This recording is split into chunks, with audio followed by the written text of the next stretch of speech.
guys, so this is the full video of the 3 modifications I made to the Griots garage creeper seat. We took the seat apart. This is the piece that you sit on. I have a 1-inch, very, very dense foam. I mean, you guys could see this here.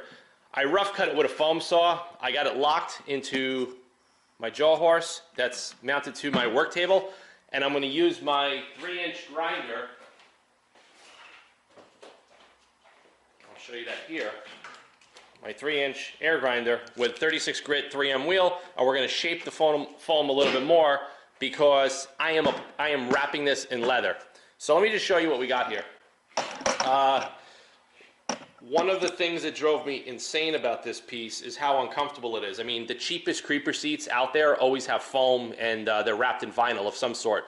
Kind of pissed off that they left this as a hard seat, but I do like the height of it. I do like the shape of it as far as pushing it and like keeping it tucked away in the garage. And we're going to solve all the problems that I mentioned in my review video. This is the first problem, is the seat. The next problem is the lack of storage.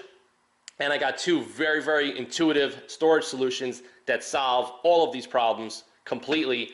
You guys could do pretty much all the other stuff yourself. The upholstered seat, I mean, like I said, if you're handy and you know how to do upholstery, go for it. If not, take this apart, bring it to a local automotive trim shop, and just show them the video, tell them what you want done, and they'll knock this out for you. They'll probably charge you a few $100. I'm going to show you. Before you do any kind of shaping or anything with a high-speed rotary tool, you have to have protection of your eyes, okay? Mandatory. Don't do this freehand. I mean, you can, but like I said, if it gets in your eye, the heat that's generated off the plastic or the foam, whatever you're cutting, gets into your eye, you're going to be pissed. So stick around. I'm going to move the camera around. I'm going to show you what we're going to do.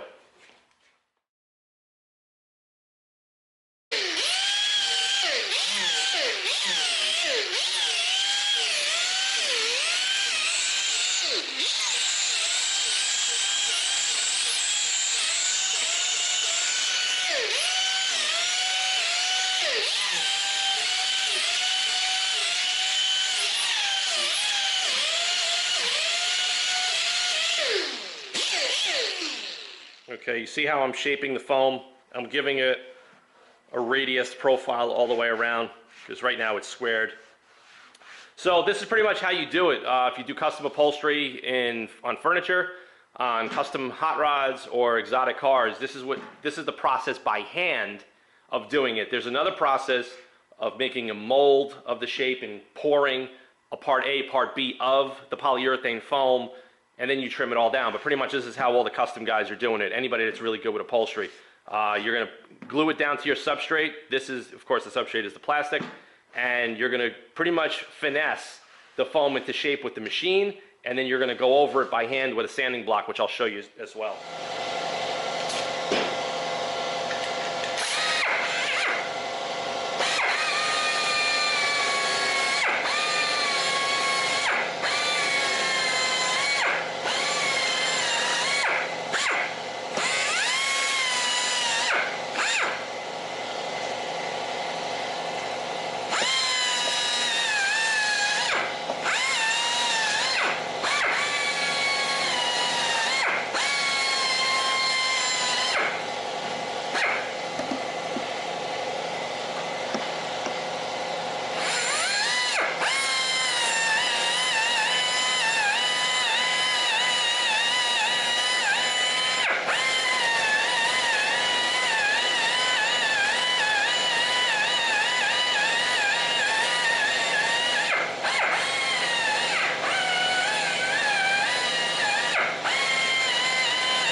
Okay, and the reason I'm doing, sculpting the foam is because we're gonna wrap this, and this is such a dense foam, we have to pull it and stretch the leather in several different directions. We don't want it to ball up, especially on the ends, and look lumpy. We want it to look like a tailored, molded seat.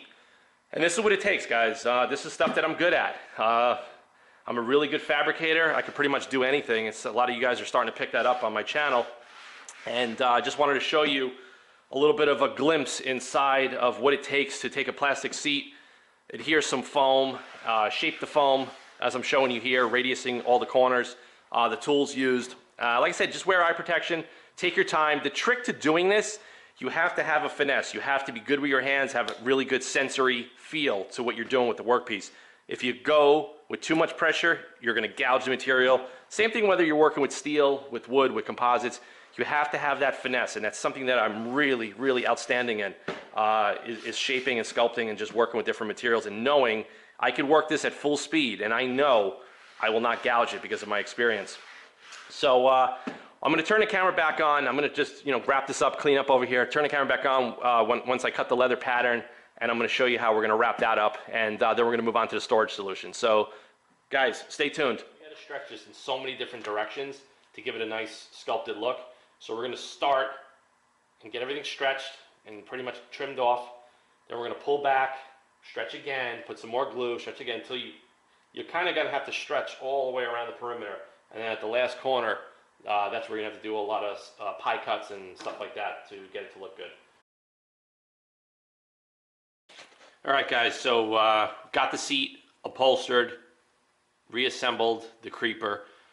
Upholstering this seat was an absolute pain in the ass. I'll just get this thing closer so you can kind of see it. But it looks pretty good, nice and dense, perfectly comfortable. This solves the comfort issue of sitting on the seat. The corners were an absolute nightmare.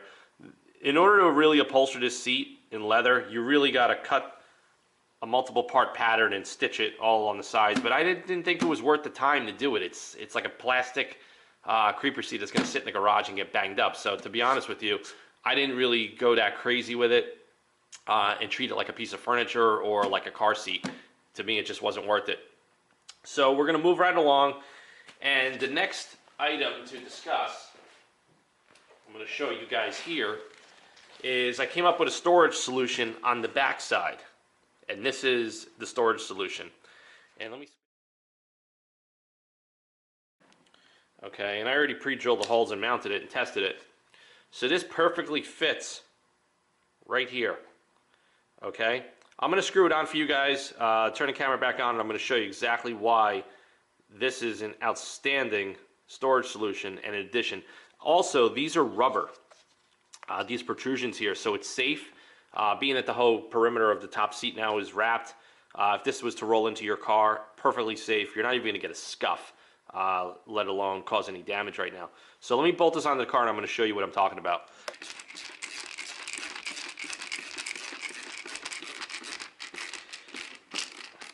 So guys, I searched high and low to figure all of this stuff out after I did the review of this creeper.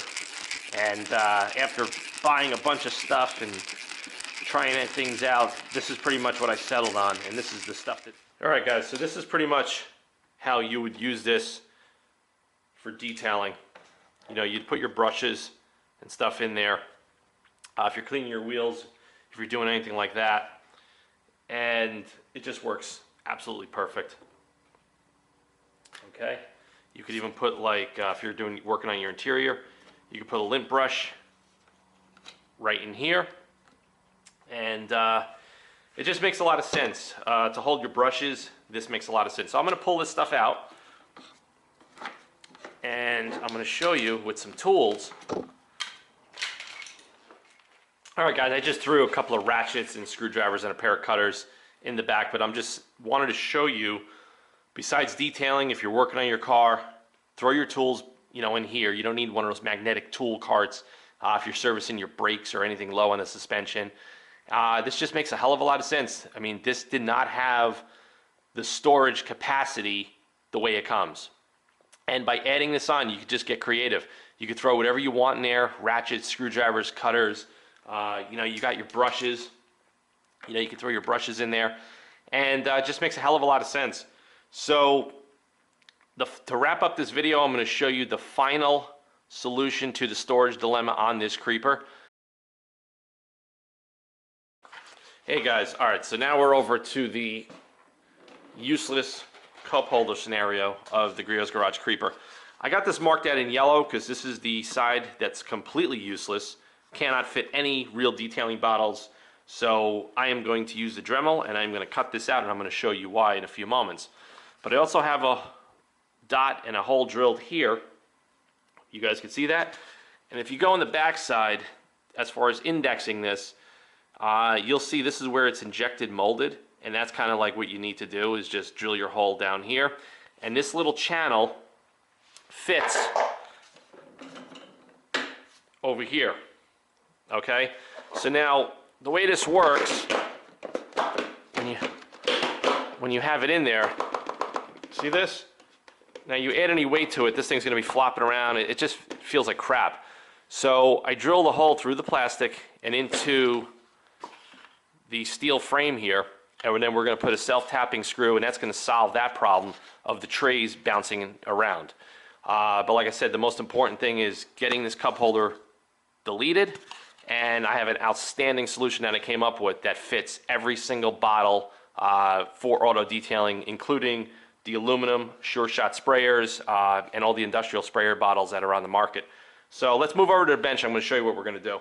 Alright guys, so we got the cup holder flipped over in the jaw horse. Gotta wear safety protection when you're doing this. The bit that we're going to be using, okay, works absolutely awesome. So we're going to just slice this sucker right off.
So we just rough cut this out.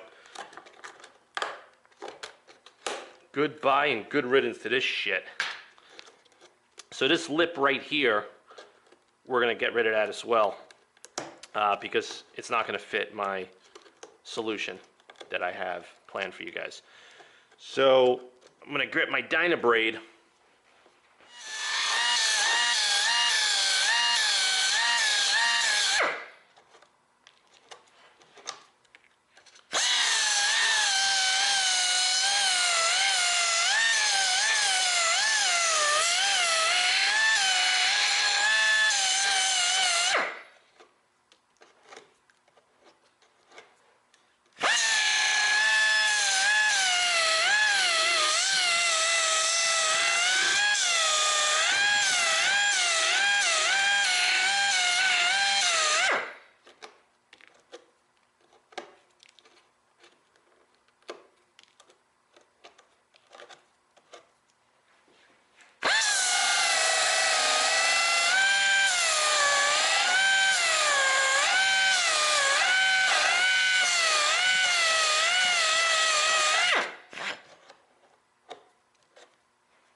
Alright guys, we're done.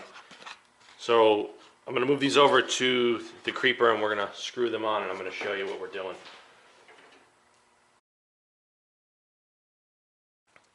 Alright guys, we're over back at the creeper and we're going to install these storage trays on the side. And this is just a great solution to stop these things from banging around and driving you crazy, because like I said, it's going in your garage. If you have to wash these out for whatever reason, you could just hose this whole thing out. There's no reason to take these out. I don't see. I believe it was just done most likely for shipping purposes and final assembly.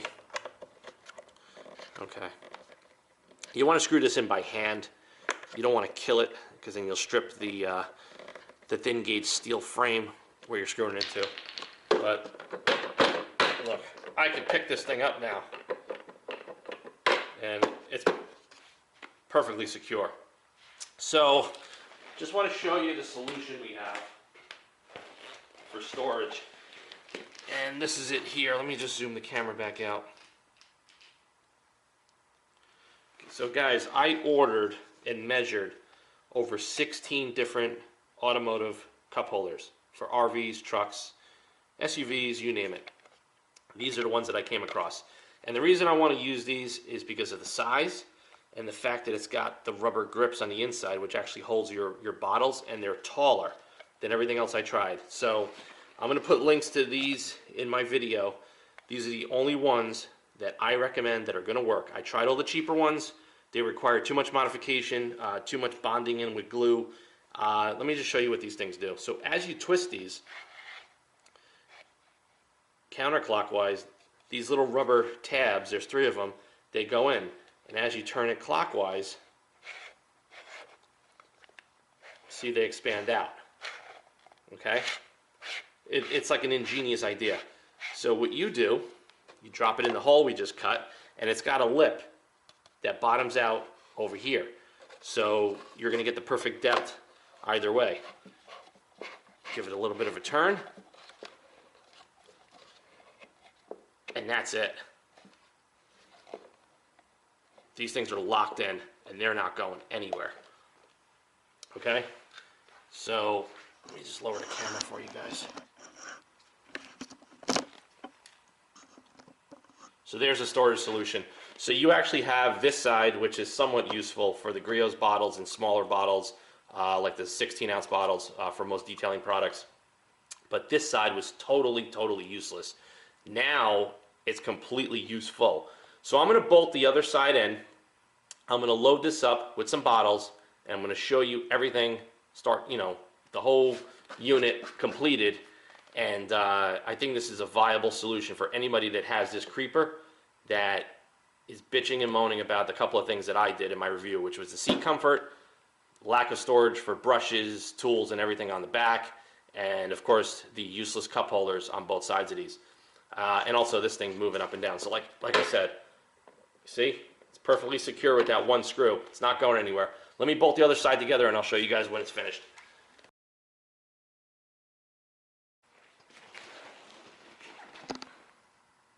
Alright guys, here it is all finished and loaded up, just so you guys can see.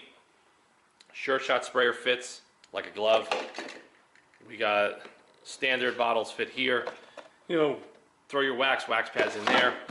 Got the nicely upholstered seat. Spin it around. You put your larger spray bottles in the back. And like I said, they're crisscross because the way the panels are molded. And then back here, you got your detail brushes and whatever you want to throw in the back. So there you got it, folks. The Griots Garage creeper stool, fully modified, completely functional, and much more comfortable by Autofanatic. I'm probably the first one to ever do this, and I wanted to share this with you guys out there because it's a great piece. It's got some potential, but for 80 bucks, I think they should have thought it through a little bit more, especially with the cup holder storage on the side, which was totally stupid. But I'll put a link to the 2 cup holders and to the storage piece in the back. The storage piece in the back is 10 bucks. The cup holders are 24 bucks because they're so damn good. And like I said, the upholstery seat, you could do it with or without it, but I just did it because it just made a lot of sense, and I'm able to do it on my own without sending it out. But you guys can see it. It looks awesome. It's totally functional now. No more complaints. Okay? Problem solved. So guys, please subscribe, like this video, share it with others. autofanatic@yahoo.com. If you guys have any questions, hit me up. See you guys soon, man.